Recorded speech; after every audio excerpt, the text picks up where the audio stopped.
Hello everyone, welcome back to Sawyer Studios, and I'm doing my part 2 of how to start a LEGO collection. I made this video originally, how to start a LEGO collection. The first one gave 7 really easy tips. You should go check out that video because that's the first video. This is part 2. So yeah, check out part 1 first. But I was looking at my analytics on YouTube Studio, and I was like, oh my gosh, this video is getting like a lot of views. And within the past, I think 28 days, I got like 400 views on that video. So I was like, oh, okay, I guess this is a video that people like, so maybe I should make a part 2. So this is a part 2 of that video. So as I just said, if you haven't watched that video, go check it out. The link is in the description or in the card. Either way, just click on it, watch the video first, then come back to this one. This is not really how to start a LEGO collection. This is more so how to continue a LEGO collection and just 7 more easy tips that you can follow in doing that. So let's get into it, but first let's play that intro.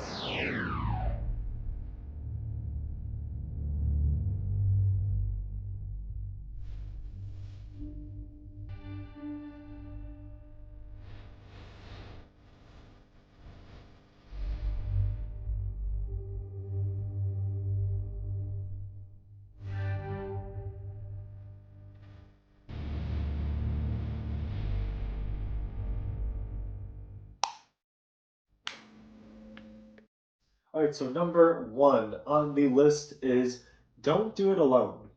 Collecting LEGO, let me tell you guys, it's always more fun when you do it with friends. I mean, I really don't think collecting Lego is worth it unless you're doing it with someone else. Because at the end of the day, it would just be you and your Lego. If you don't have anyone to enjoy it with or share the experience with, it kind of just feels, at least from my perspective, it's lackluster. If you still enjoy it, that's great. I just think you'll get more fulfillment out of it if you do it with a friend. And that's coming from an introvert. Like, I hate people. That's not true. You'll also find people who like understand when they're like, hey, do you want to go out for like lunch or something? It's like, oh man, I can't. I'm saving up money for like this new Lego release. And they won't look at you like, that's weird. They'll be like, oh yeah, that's coming out this week. Oh man, I'm not going to get lunch either because I should save up money for the new Lego release. So you can sort of like bond over that. It's a nice little bonding thing, honestly. I've made quite a number of friends just because we both love to collect Lego. And so that's a cool thing that we have in common. I love specifically going to stores with people to get Lego and oh no, yeah, all that stuff. So you get it. Step 2 or tip 2, it's not really steps, they're tips. Tip number 2 is make long-lasting memories. Show up to release dates, to Lego store grand openings, like anything. Some of my most fondest memories are just like some sets I don't love because of the set. I love because of the memory attached to it. I have a couple videos actually that go into some of those stories. They're called Friday favorites, and some of them are like, why is this my favorite set? Or like, favorite story behind it, or favorite whatever behind it, or whatever. So I have a lot of really great stories about Lego. Once again, all of those stories, well, most of them, I'd say 80% of those stories involve other people.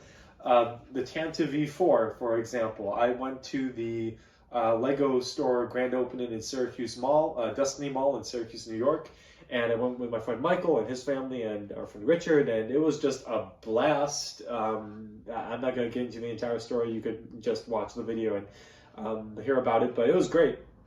Tip number 3 is work for Lego. I don't think I talked about this last week. So not last week, last video, what am I talking about? The last video, one of the tips was budget the Lego. Like know how to buy Lego, which I have a video on a beginner's guide on how to buy Lego for cheap. So you should watch that video, definitely.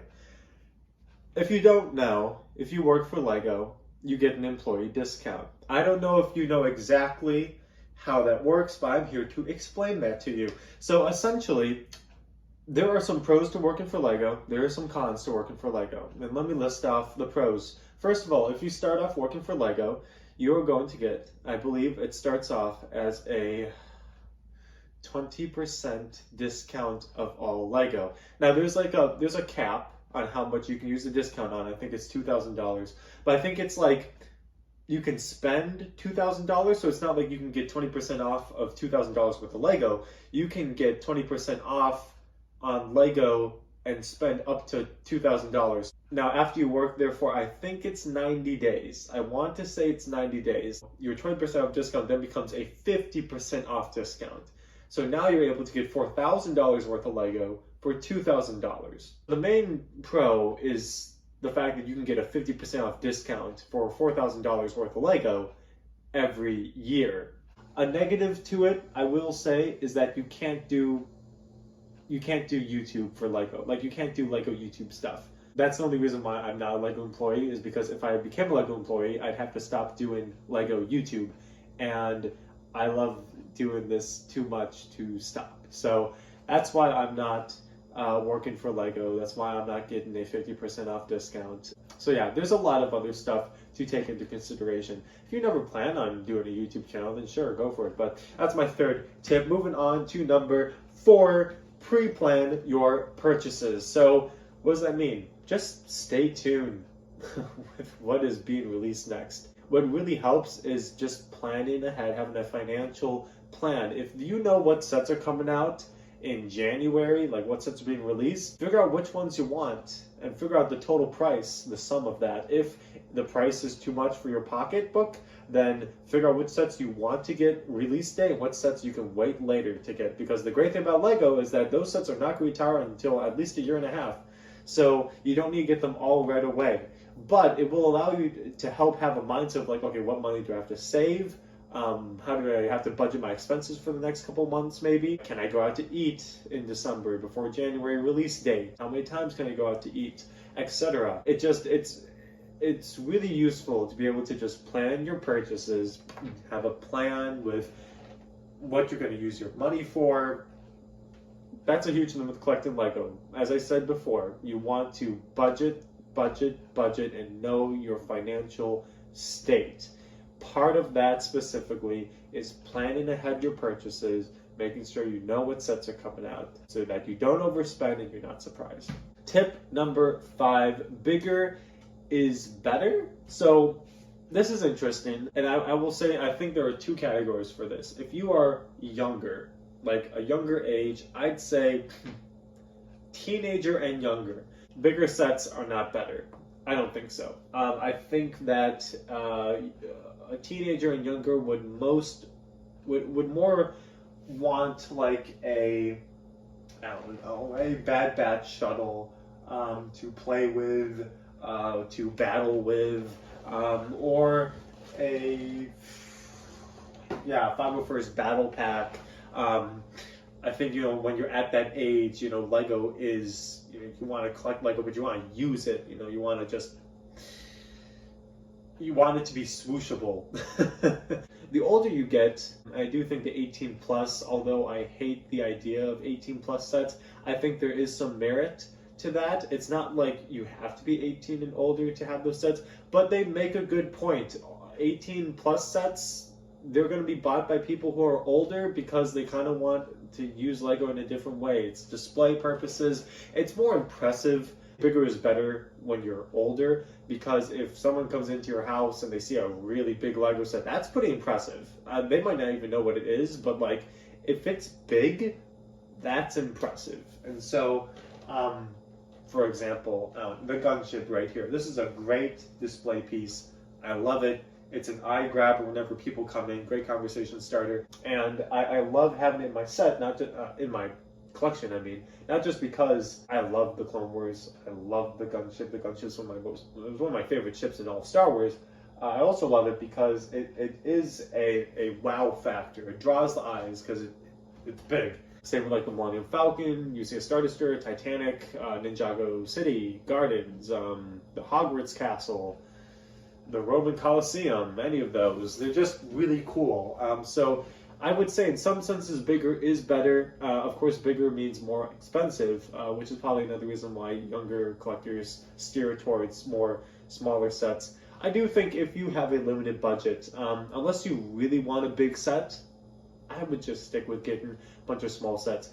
Trust me when I say this, you will find more enjoyment if you have more small sets than just one big one.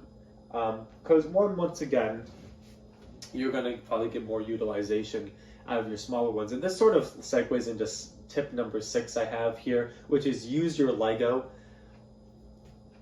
Just use your Lego. Like, I get wanting to display stuff. If you're not going to ever use it, though, it's kind of pointless. And that's what I kind of want to get across, is that if you're going to collect Lego, you're going to want to use it. It's easier for younger kids. Because when I was collecting Lego, I'd run over to friends' houses, we'd have massive Lego battles, we'd use it as toys, and we'd mod stuff, we'd create stories with it, we'd use minifigs, and we just have, these fun, just random battles, and it was great. And the older you get, the utilization of Lego never stops. How you utilize it could change. Younger, is playing with it, crashing it into the ground, and doing these huge battles. You can still do that. Heck, I did a Lego battle here. You can watch that video. It's a part 1, part 2. It's actually really funny. If you get past the boring intro that explains all the rules and stuff, we get actually pretty delirious, so you should check that out. Anyway, I digress. If you have a big Lego set, like the gunship, something to utilize it is rearranging how the minifigs are in it. Moving around in the house, different places. You can even make like a cute, I was gonna say cute, that's not the right adjective. You can make a cool little scene with it. I could like have a crashed gunship in like a cool little mock. I could get a couple gray base plates, maybe build some Geonosian sand dunes around it. That would be cool. I'd call that using your Lego. The Nebulon B frigate from the San Diego Comic-Con, I'm using that as a bookend. I'm using it as a bookend. But yeah, just use your Lego, whether that's modding it, if you're older, or rearranging it into cool little things. I can't stand people who buy Lego, build it, and just leave it in like a glass case. And that's it. I feel like you're kind of just buying stuff to have it, and I'm not going to condone. I'm not going to condemn that. I'm also not going to condone it either, because to buy stuff just to have it kind of lacks purpose, I guess. And I wouldn't suggest it, because then I think you get into a dangerous area of the one toxic thing about Lego, which I also made a video about that. You should, you can go check that if you're interested. But anyway, I would just warn against that. The 7th and final tip of this video is have fun. And you could sort of just incorporate that into use your Lego. But I think have fun is more than just what you do with the Lego after you build it. I think it's the whole experience. Like when you go to a release date, like have fun. I have a couple people that I know who go to release dates and they're like, okay, I have to get this set, I have to get this set, I have to get there this early, and this has to be perfect, and blah, blah, blah, blah, blah, and I have to go quickly, and I have to just make sure that they have all the sets that I want, and if I don't get the set that I want, then it's going to be awful. Like, dude, just freaking chill out. Oh my gosh. When I'm going to a release date, yes, there are some sets that I want to get. But my main focus is I'm going to have fun. And let me tell you, Lego people, they're fun to talk with in line. Like, if you get there 2 hours early for a Lego release date, you will have people to talk with. And they're great. And that's one of my favorite things actually about buying Lego is the people I get to meet. That should be a fun experience. Building the set should be a fun experience. It should not feel like a chore. Getting the set should be a fun experience. Having the set should be fun. If at any point in your Lego collecting you find something to be more tedious than fun, you really need to just reevaluate everything. If you're just buying stuff and once you buy it, it brings you no joy, it's dangerous, because there are moments where you can feel happy. You want to make sure that it's not a fleeting moment. Like, I'm still happy whenever I look at this UCS gunship. I'll wake up in the morning, I'll turn the corner, I'll still see it. I think it's a great set. it still makes me smile. There were sets that kind of just, I really don't really care about anymore. And those are sets that I decided to sell. So just make sure that you're still having fun with it all. Once again, I think some of the earlier tips, like don't do it alone, do it with friends, I think that will help with the experience. But overall, I want to leave off with this part 2 video, sort of just finishing off encompassing starting collecting Lego and continuing to collect Lego. I want to leave you off with just the biggest tip, which is have fun. This should be a fun thing. This should not be a stressful thing. This should not be a tedious thing. This should not be a boring or anxiety-inducing or whatever. Like, this should be something that you enjoy. And if it ever becomes into something that is not enjoyable, then I would say stop. Maybe not stop forever, but it would be healthy to take a break. Like, take a month break. I took like a couple months to just not buy Lego intentionally. It didn't just happen that way. I intentionally decided I'm not gonna buy Lego for a certain number of months. And let me tell you, it was good. I think there's wisdom in too much of a good thing is bad. If you purposefully decide not to buy Lego for a certain period of time, when you buy Lego next, you will feel more happy. It will, and the happiness will last longer. I promise you that. You don't want to overindulge yourself. That is not good.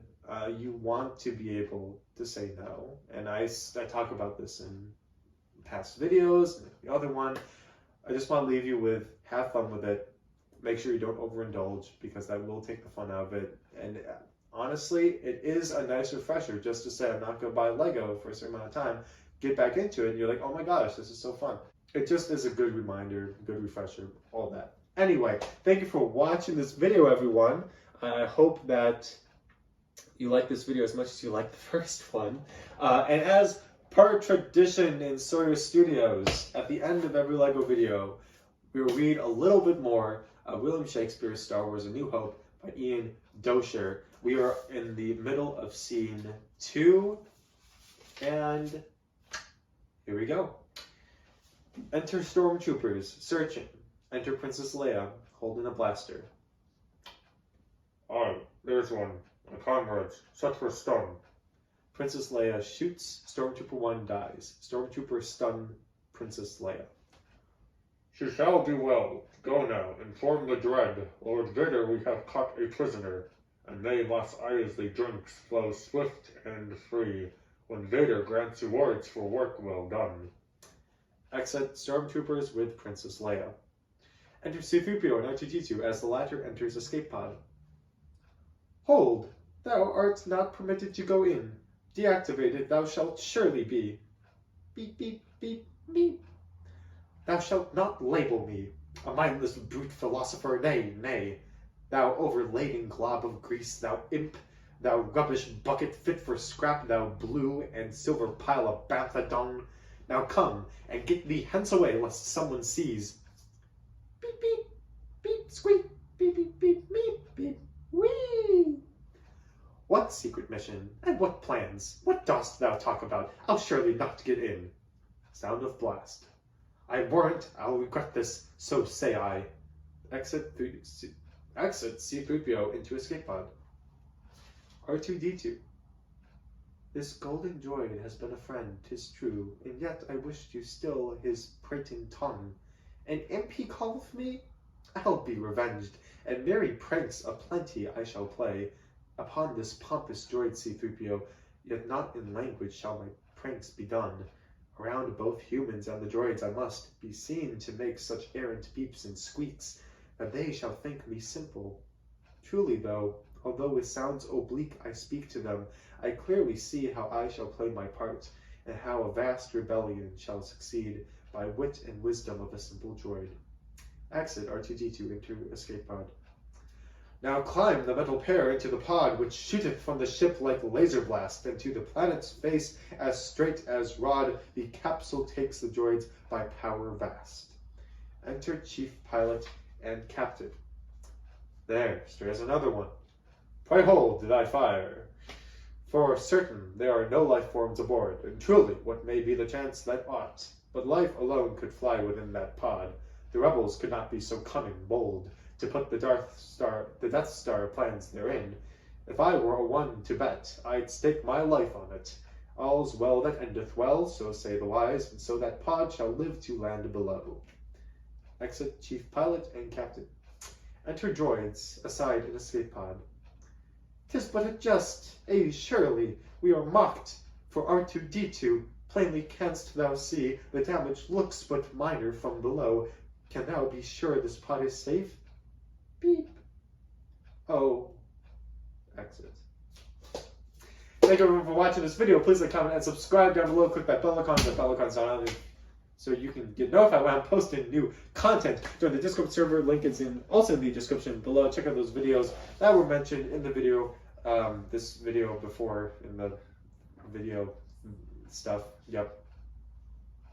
I was on a roll and I screwed up.